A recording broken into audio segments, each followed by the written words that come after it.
تشریف رکھیں کرسی پر. انتہائی اختصار کے ساتھ اسامہ صغیر. وقت کم ہے اور ہم جو مقصد ہے ہمارا جن کو سننا ہے ہم سب حضرات نے، میں کوشش کروں گا کہ بلا تاخیر ان کے بعد میں دعوت دے سکوں. اسامہ صغیر. بسم اللہ الرحمن الرحیم.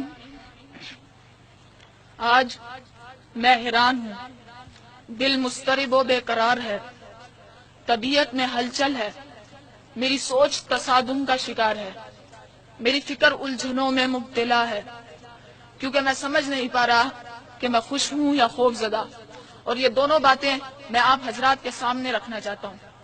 مگر میری گزارش ہے کہ میرے صدا کو ایک شور نہ سمجھا جائے، میرے الفاظ کو محض تقریر کا نام نہ دیا جائے، میرے خیالات کو اس تقریب کا رسمی حصہ نہ کہا جائے. زیادہ پرانی بات نہیں کہ مجھے میرے والدین نے ایک مدرسہ میں داخل کروایا تھا. میں نے پوچھا ہوگا کیوں، تو مجھے یاد ہے کہ مجھے بتلایا گیا تھا کہ آپ حافظ قرآن بنیں گے، اور آپ کی بدولت والدین کو اللہ تعالیٰ قیامت کے روز ایک اعزازی تاج پہنائیں گے جس کی روشنی 14ویں کے چاند سے بھی زیادہ ہوگی. ایک ایسی تقریب میں پہنایا جائے گا جس کی صدارت خود اللہ تعالیٰ کریں گے، اور نظم و نسق فرشتوں کے حوالے ہوگا. اور ایک دن ایسا آنے والا ہے جس کی ہولناکی اور حساب و کتاب کے خوف سے لوگوں کے کلیجے منہ کو آ رہے ہوں گے. کسی رشتے کو رشتے کا، دوست کو دوست کا خیال نہ ہوگا، ماں کو بیٹے اور بیٹے کو ماں کی پرواہ نہ ہوگی. ایسے نفسا نفسی کے عالم میں ایک گوشہ میں ایک جماعت ہوگی جو ان تمام آفتوں سے محفوظ اور بے خبر ہوگی، اور خدا سے اس پروانے کی منتظر ہوگی کہ اب تو اس قرآن کو پڑھتا جا اور اپنی منزل پہ چڑھتا جا. آپ بھی اس جماعت کا حصہ ہوں گے. مجھے یہ بھی بتایا گیا تھا کہ آپ 10 واجب النار لوگوں کے لیے سہارا بنیں گے. میرا ایمان ہے کہ اللہ تعالیٰ کے احکامات سچ، میرے نبی صلی اللہ علیہ وآلہ وسلم کے فرامین سچ، اور میرے والدین کی بتائی ہوئی باتیں 100% ٹھیک ہیں. دعا ہے کہ اللہ تعالیٰ یہ تمام فضیلتیں مجھے، میرے والدین اور تمام حاضرین کو عطا فرمائے. آج جب میں الف لام میم سے لے کر والناس تک 30 پاروں کو اپنے اندر سمو چکا ہوں، تو اتنی بڑی خوشی اور اعزازات کے باوجود اپنے دل کے کسی گوشہ میں خوف بھی محسوس کر رہا ہوں.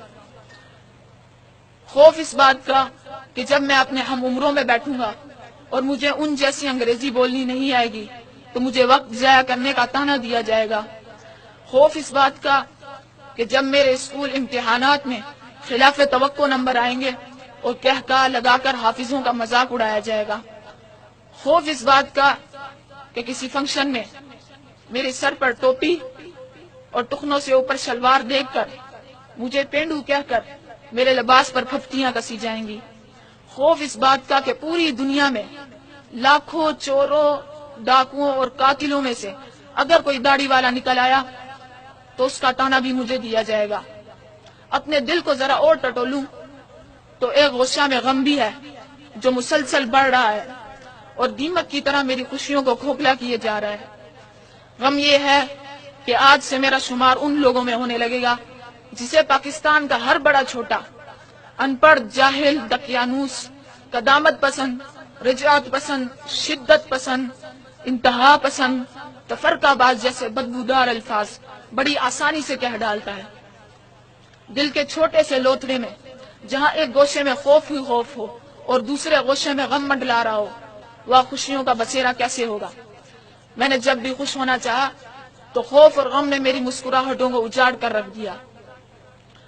کیونکہ نام نہاد روشن خیال طبقہ جو رزق کی فراوانی یا پھر ذاتی دلچسپی کے باعث روزانہ الیکٹرانک میڈیا سے مستفید ہو کر اپنے علم میں اضافے کے ساتھ ساتھ ان کی معلومات پر یقین محکم بھی رکھتا ہے، ان کی نظر کرم میں صرف دہشت گرد ہی نہیں بلکہ تمام موجودہ ملکی مسائل اور ترقی کی راہ میں رکاوٹ میں اور میرے ہم نوا ہیں.